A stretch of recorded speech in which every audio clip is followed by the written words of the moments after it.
C, run by Tarot, is comprised of teachers' pets who have gone rogue for petty cash. They'll help you cheat your way through anything for the right price. Hello, students. Welcome back to the Mutant Academy podcast, where we discuss writing, entertainment, life, and issues regarding these things. I'm Tallulah Chanel, your headmistress. Okay, so this is my first attempt at a video podcast episode, so please bear with me as I go through this. On this day, 4 years ago, we were introduced to Haldwell Academy, its factions, and the incomparable Selah Summers in Selah and the Spades, which means it is time for our annual Selah and the Spades Day episode. So happy Selah and the Spades Day, students. It has been an amazing 4 years of this film, and every time it comes around for the anniversary, I am looking forward to it. For those of you who are unaware, Selah and the Spades is an independent film directed by Tarisha Poe and starring Lovie Simone, Celeste O'Connor, and Jarrell Jerome. It is an independent film that takes place inside of a boarding school that has factions, that is ran by several factions, that keeps the underground life of school going. But the story isn't about the factions. It is about our main character, Selah Summers, and what she must do to maintain her power. Before I get into the topic of this Selah and the Spades Day episode, I want to also acknowledge that 2 years ago, I launched my first episode of the Mutant Academy podcast. So not only am I celebrating the anniversary of Selah and the Spades, I'm also celebrating the anniversary of this podcast. It has been an amazing 2 years, and I am proud of the content I have released so far. And believe me, I have so much more in store. So I can't wait to get started on that now. So ever since I started this podcast, I considered doing episodes called Wattpad Gems, where basically I dedicate an episode of the podcast to books on Wattpad. Now, we all know that Wattpad is a cesspool of just terrible and problematic writing, but if you look past that, there are some really good books that tend to grab and hold my attention. Whether it has, spelling, grammatical errors, and just poor formatting, but I'm always willing to overlook those because I enjoy the concept and I can't put the book down. So for this Wattpad Gems, I wanted to bring attention to a book called Haldwell, which is written by This Nye Writes. So Haldwell is a dark academia story that takes place a year after Selah and Spades. Selah has graduated and gone off to college. Maxie has left, and Paloma is now the leader of the Spades. However, the last name Summers still strikes fear into the student body. As Shiloh Summers emerges from the shadows of her big sister as the new head baddie in charge, Shiloh is determined to overthrow Paloma as the leader of the Spades, and she will let nothing get in the way. Now, before I continue talking about this, I want to bring attention to the author That Nye Writes, who I will be referring to as Nye throughout the rest of this episode. She is the author of this story. Now, before this story was uploaded, I was introduced to her on Twitter as Chaotic Black Girl. Her Twitter will be linked in the description. Based on her tweets and all these amazing ideas that she would tweet about, I always knew that she was going to be an amazing writer, and I always had hoped that she would, kind of showcase that at some point. When she uploaded this book, I was not disappointed. So far, it's only 3 chapters of Haldwell, and she has managed to have me hooked. Like it's the primetime drama that I've been begging for I don't know, about a couple of years now, because I have been saying I would love to see like a boarding school story with black girls. And again, before it's brought up, because I said it again in the last Selah and Spades episode, I am aware that Briar Cliff Prep is available in the sequel. I have not read them yet. I will eventually. Please be patient with me. Now, along with Haldwell, Nye also has written a young adult romance called Love Has a Sound. I have not read it yet, but it is on my TBR list, along with 3,000 other books I have on that list. So, yeah, but I do plan to read it, and I just know it's gonna be good. Before I do a deep dive into Haldwell, I want to first give a little background regarding the Selah and the Spades. Now, as I mentioned before on this podcast, Selah and the Spades was supposed to get a series on Amazon Prime, and I wasn't sure if it was supposed to be a continuation of the film or be the same story as the film, just just more time to flesh out the story and the characters. Either way, we ended up not getting that series, which I'm so disappointed about because I feel like Tyresha Poe deserved that. However, Tyresha Poe did just release a film at Sundance called The Young Wife. So whenever it comes to streaming, I do advise people go and actually watch that. I plan to. And also Levy Simone does have a small role in there, so that's a sentence to watch if you want one. Now the reason I brought up that is because Hallwell does give us a glimpse of what that series might have been. And I actually just found out today, prior to me filming this, that Nye was actually inspired by the fact that we never got the series. So this was kind of her way of what she thought the series would be like. And I thought that was an interesting concept because before I even knew that, I always felt like this book kind of gave us what I would have loved to have seen in the series. And like I said, it's really good. And now I'm about to do my deep dive. So before I continue, I want to make known that the rest of this episode does contain spoilers for the book. So if you would like to read the book before continuing this episode, please feel free to pause. The book will be in the description. Now, for everyone else, let's enter the world of Haldwell. Now, first thing first, I want to talk about the characters. Now, when you first open the book, it has a list of the characters and who have they been face claimed by. Okay, so far, all of the characters on that list has not been introduced. So I am only for now talking about the characters that have been introduced. I have put them in order based on who I have the least to say about. So keep that in mind as I go through this list. First and foremost, we have Paloma Davis, who was originally played by Celeste O'Connor in the original film. Now, so far, she is the only character from the film that actually appears in the story because Selah so far appears in like phone calls or FaceTime calls. Either way, she only appears in calls. In Haldwell, Paloma acts just as flaky as Selah was concerned that she would be in the original film. And one example of that is when Paloma left the ledger in a classroom. And because Paloma is flaky, this gives Shiloh the leverage to think that she should be the leader of the Spades. And honestly, so far from what I've seen, I agree that Shiloh should be the leader. Now, one thing I wanted to point out that it has not been officially stated whether or not Selah and Paloma are in a relationship in this book. However, there's just certain indications that kind of gives off the vibe. One, Selah kind of defends Paloma against Shiloh, and along with that, Shiloh tends to use Paloma's want for Selah's acceptance against her, and we see that later on in the book. No, I'm sorry, which we see in the first chapter of the book.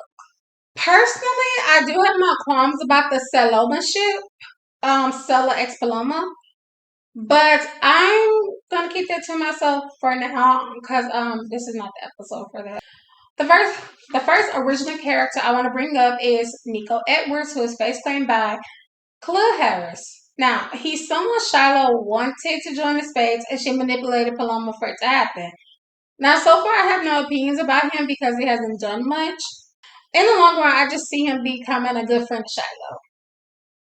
Now, the next character I want to talk about is August Rivera, face claimed by Alicia Pascual Pina.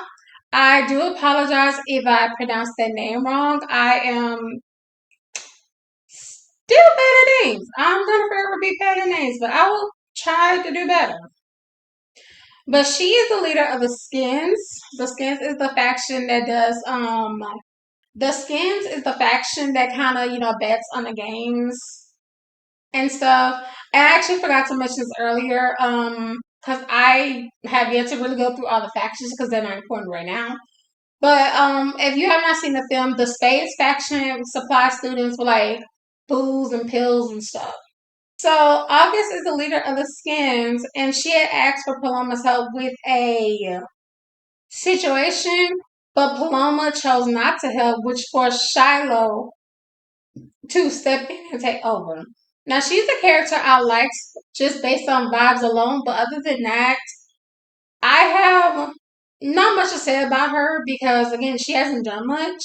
But she's another person who I think will be a good friend to Shiloh in the long run. And also it's very good Afro Latino representation. So we love to see that. Osmond Ozzy King, who is face painted by now Stitch. He is the leader of the C, the faction who I feel like I personally belong to. No, okay, now that I brought that up, I forgot to mention earlier that the outfit armor is actually a cosplay I'm doing. Hold on. So it's something simple, just like jeans, a tank top, and like this plaid shirt.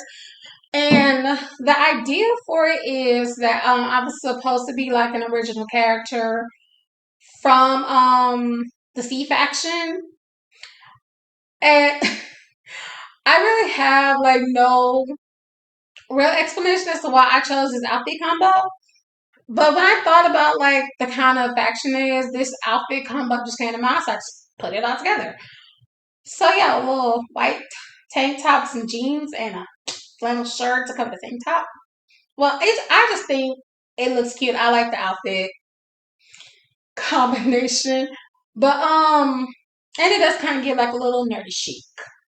At least in my opinion. Now, for those of you who don't know, the C is kind of like teachers' pets that have gone rogue for petty cash. But basically they like help people cheat or like do homework for them, stuff like that. And realistically speaking, I think if I wasn't scared to get caught, I probably would have been that kind of person back when I was in high school. So that's why I chose to like cosplay as a member of this faction. Going back to Nico, he is the leader of the C, and he is also Shiloh's vice. Now he's another character who I like just on vibes alone. But here's the thing. So Haldwell is written in first person point of view, so we only know the characters through Shiloh's point of view. And the reason I brought that up is because Ozzy is one half of the Shiloh x Ozzy ship. I'm gonna get into that later, so put a pin in that. And so I can't say much about who he is outside of that. There's not much I can say about him, but I do actually like him. I don't just have too much opinions about him outside of that shit. But in the long run, I kind of think he's someone who could ground Shiloh. Now, the next character I want to talk about, I am going to apologize ahead of time because I do not think I'm going to pronounce this right, but Soliel Cho. And she's face painted by Amelia Yo. Hi, editing Tallulah popping in. Please forgive the sound of the air conditioner in the back. It's really hot where I'm editing right now. But I think her name is pronounced Amelia Yu. So I do apologize again if that is still wrong. So she is a member of the C, technically my faction sister. Now here's the thing. From the jump, I assumed that she was a snake, kind of as if she was like the new Maxie of the story. And so I was so ready to clock some tea about her. However, I was left looking dumbfounded when I found out that I knew something was up with her. I knew she was a little shady, just not in the way I thought she was. Because while I'm thinking that she was going to try to tear down this faction system, she was actually going undercover to uncover a secret faction that is going on, which I'm going to talk about later. So put a pin in that because I got a special bullet point dedicated to that one. Now, to talk about our main character, again, I have the most to say about her. Her name is Shiloh Summers, and she is face claimed by the one and only Real Downs. Now, I love this for two reasons. One, I already know based on Nye's tweets that she's a big Real Downs fan, and she wants, different things for her. And so I'm not surprised she chose this as her casting. And plus, recently, I have not seen season 2 of this show because I forget that television actually exists. So that's on me. But she was also recently in season 2 of Bel Air for a few episodes. I think that may have someone inspired this character, but yeah. So Nye's a big fan of her, so I am not surprised that she chose her as the main character of the story. And on top of that, she and Livy Simone really look like sisters. And I am still manifesting them playing sisters in a film or a TV show together someday. It will happen. Again, she was another character who I love based on vibes alone, and I grew to love her actually. Now she has this "my sister is bad, but I'm better" vibe about her, and she does things like blackmailing teachers with drugs. And I think she even said at one point, no, she actually did say this at one point in chapter 1, that this one teacher cared more about drugs than his job. Okay, so this part right here, I'm going to read directly from my outline. In a previous episode of this podcast, I talked about how the main conflict of Selah and the Spades was a character versus self. Basically, Selah is her own enemy, or like Lovey Simone said in the interview, Selah gets in her own way. Shiloh's conflict is reminiscent of that. Much like how Selah wanted so badly to maintain the power she had at Haldwell, Shiloh wants that power and she is willing to lie, manipulate, blackmail, and hurt other people just to have it. While she's addicted to getting this power, she's also masking the fact that on the inside she's a scared little girl who doesn't feel worthy of the power she seeks. Nye does very well in showing the internal dialogue that Shiloh has with herself. An example of this is in chapter 3 after Ozzy told Shiloh he missed her, and her inner voice taunted her about her rocky relationship with her mother. Basically, the voice said to her, "Your own mother doesn't miss you," or something like that. Overall, I do think Shiloh is a well-rounded and compelling character, and actually, she is so compelling that I forgot that she's really not the leader of the Spades. Right quick, I want to jump into the Ozzy x Shiloh ship. I'm just unsure if I want to call them Shazi or Oslo. As I mentioned earlier, Ozzy is Shiloh's vice, and the only thing she's addicted to. Now, these next points I'm going to read directly from my outline. So, at first glance, I love this ship because of how well they work together, because they seem like a power couple that could run things together if she would let him in. Their dynamic feels like something out of a sexy dark romance, but tamed down because they're minors. This ship is also toxic, but in a fun way. I say that because it's obvious Shiloh and Ozzy belong together and they work well together. But she's one of those characters that believes falling in love makes someone weak, so she's gonna push Ozzy away every chance she gets. As an audience member, I'm so ready to go through the angst that comes with wanting this ship together. Basically, I want them to be in game. This ship gives that real X Niles dynamic that I've been wanting to see since I read Excuse Me While I Ugly Cry by Drake Goffney. So yeah, that was just some random dot information I wanted to add in. Now, usually at this point I would talk about what I like and what I dislike about something, and honestly, I don't really have too many dislikes. I'm invested. And it's too early on in the story for me to say, what I think could have been done better or what I dislike about certain things. Because honestly, I just really don't have anything negative or any critiques to make. So I'm only going to talk about the three things that I like. Again, I'm reading directly from the outline. So first, you have the diverse cast of characters, which is reminiscent to the source material Selah and the Spades. Now, in the dark academia genre, both in television and in books, mostly television, It's rare to see black and brown students be at the forefront of these stories. So Selling the Spades kind of pushed black and brown students at the front of this story. And Haldwell did not disappoint in that aspect because majority of the characters that has been introduced so far is either black or non-black people of color. And actually one of the characters named Omi or Omni, I do not know because again I did not actually hear it. I just read it. But in the most recent chapter, it's been made clear that Omni is face claimed by a Indian or South Asian actress. I failed to do research before turning on this camera, so that was on me. I apologize. Now, the next thing I do like about this is that the black characters that are in this book are smart both academically and strategically. So, like I said, the C is kind of the faction that, does all the homework and stuff. The fact that that faction is run by a black boy really shows that he's academically gifted or just really smart and work hard. But also from that, we can see that Ozzy also is very good at strategizing because he actually helped Shiloh figure out a way to get on the Paloma scheme. Which is why I say they belong together because he literally just helped her.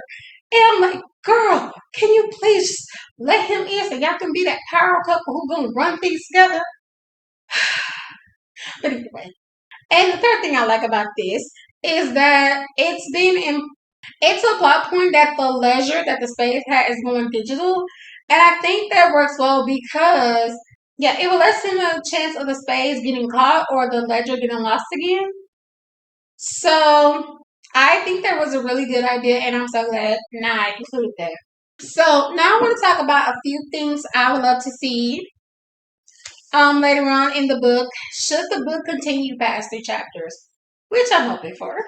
Now, the first thing first is a showdown between Shiloh and Selah. Reading straight from the outline, I said one, it will give us a chance to see Selah and how she's been since she left Haldwell.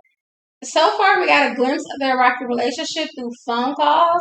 So I would love to see how it will climax in a face-to-face encounter. And two, I have a theory about Shiloh's dynamic with Selah, and I think their mom had them competing against each other while they were growing up. And if my theory is spot on, then I think a showdown between them will allow them to air that out. I don't know why that thought just occurred to me, but I can't help thinking that the two sisters see each other as competition. But if I'm correct, I would love to see how that can lead to something explosive in that. Second thing I'd like to see is I'm gonna read the chef in the outline. An in-person scene with Shiloh and Maybelle, their mother. Now, I talked about in the previous episode when I talked about how Selah is her own worst enemy, and how I think the real external enemy that Selah has is Maybelle. Bobby too, to an extent, but I honestly think that her most external enemy is Maybelle. So I talked more about that in detail in that episode, and that and other links will be in the description. But it did make me curious as to what her relationship with Shiloh was like. So reading directly from the outline. In the film, there's a scene where Selah visits her mom, and we can see the borderline abusive dynamic. She is no different with Shiloh, as we can see via a phone call that causes Shiloh to have a panic attack, peeling back the powerful girl mask. I would like to see how a scene with Shiloh and Maybelle in the same room will play out, and if she would tell Shiloh the same story she told Selah or a different one. Also, it makes me wonder why both of her daughters are so power hungry, which makes me think Maybelle is either jealous of her daughters or trying to live vicariously through them. And I think I said this in a previous episode before, but I'm gonna add it here because it's in my mind. But I remember telling someone a long time ago that I have a theory that Maybelle is competing with another parent to see who can raise a better child, because that is something that does breed childhood trauma. I don't know. I do want a better understanding of the dynamic that Mabel has with her daughters, but it does feel strange to me that both of her daughters both want the same thing. And how they're so powerful around other people, but when they get around her, they cower like little scared girls. And also, I'm looking curious if she hits them. I don't know why. That just I thought of that, but I do wonder if she hits them. Now, so far from what we see from the film and even what is shown in Haldwell, Mabel is kind of verbally abusive and in a way emotionally manipulative, which is also a form of abuse. But yeah, I just think she's an abuser. I'm sorry. And the third thing I'm looking forward to is the climax. So it's not so much of something I'm hoping to see, but it's something I'm looking forward to later on in the book. So far by the third chapter, we see Shiloh's dynamic with Selah, Ozzy, Paloma, and a special character who I have yet to mention, but put a pin in that, as well as her relationship with herself. And so it really makes me curious as to see how this will all accumulate into the climax of the story. Again, the word I keep thinking of is explosive, because I think when we get to the climax of the story, the part of the story where everything just hits the fan, I think it's going to be big. And I'm just like really looking forward to seeing that. And I'm kind of speaking of it as if Not may not decide to take a break from this fic or end this fic at some point, because also Not is very busy. I'm assuming she's in college. But it's I think she's, I don't know for sure. I don't know her life. But I'm kind of hoping she doesn't give up on this fic, but I can also understand if at some point this fic is no longer serving her. Now, to the part I've been looking forward to, the plot twist. Now, I'm not even sure you can even call this a plot twist, but it feels like a plot twist. That's why I call it that. In previous episodes of Selah in the Spades, I have talked about how I would love to see Tila um as a character, or at least in flashbacks. And I also said that I think if we got the series, we may actually see Tila. Well, in Haldwell, my dream has come true, because Tila has returned to Haldwell Academy. And she is face claimed by the ever amazing Diamond White. And can I just say, one of my Twitter mutuals, CJ, you know who you are, kind of put it in our heads that Diamond White is Tila, and we have yet to unsee it.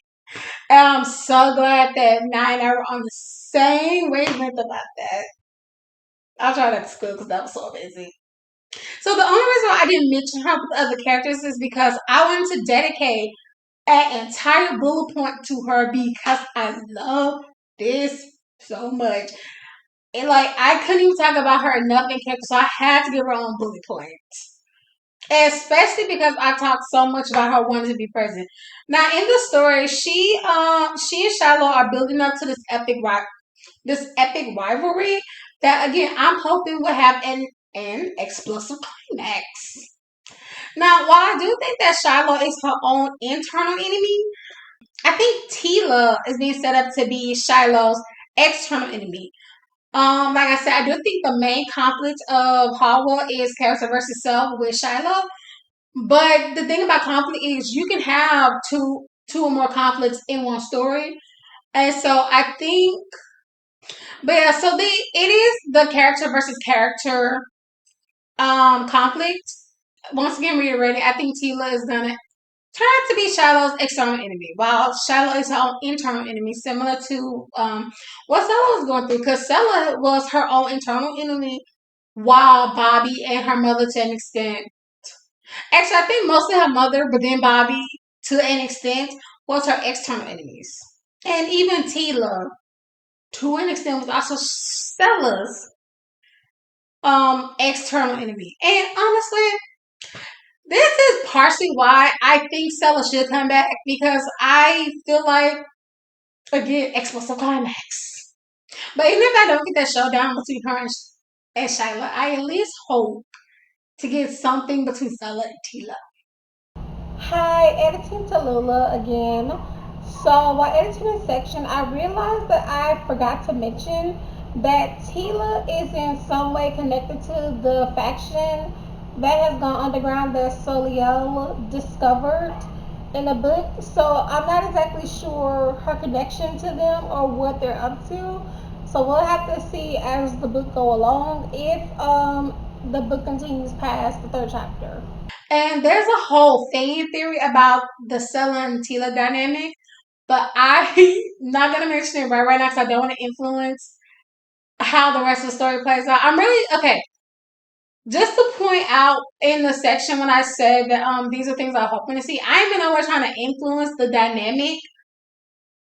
No, I ain't been nowhere trying to influence how the story plays out. It's just things that I would like to see as a consumer, but it's gonna be okay if I don't see it. Now on to my final thoughts. I cannot recommend reading this book enough. If you're looking for a fun and dramatic dark academic story with students of color, please read Haldwell. It is fun. Now, while I am sad that we never got the Selah in the Space series, I'm grateful that I at least have this piece of media to replace what was lost. If we never get the series, I would love to see this book get adapted into original screenplay, or maybe its own original book. I just want to see more dark academias with black students. And like I mentioned before, Briarcliff Prep. I know I'm going to read it. Now the closest thing that I have to that will also be Borders on Tubi, which is something else I think you should see. And don't be on no hater stuff because Tubi is actually good. Y'all just classes or whatever. That concludes this Selling the Spades Day episode. Thank you for listening, and I am looking forward to another Selling the Spades Day. Now, once this is all over, I will do my yearly Shiva of Selling the Spades because, as I said in the last Selling the Spades Day episode, I can only watch it like once or twice a year, mainly just once. So it's like a watch one time a year thing. But I think over time I will discuss if I still feel the same way about it now that I did then. So, y'all let me know if you would like to see that. If you would like to support this podcast with a monetary donation, you can do so with my Ko-fi page, which will be linked in the description, and there you will find snippets of my novel and other writing projects I am working on. And also, my best friend and I still have our Rent A campaign going on. So if you would like to donate to that, or at least share, we will be grateful. So thank you. Now, one way you can support me for free is to read the 2 writing pieces I have dedicated to Selling the Spades on my vocal media page. They will also be linked in the description, along with the Mutant Academy broadcast channel on Instagram and my social medias. Thank you all for listening to this episode, and this has been a message from your headmistress. Bye!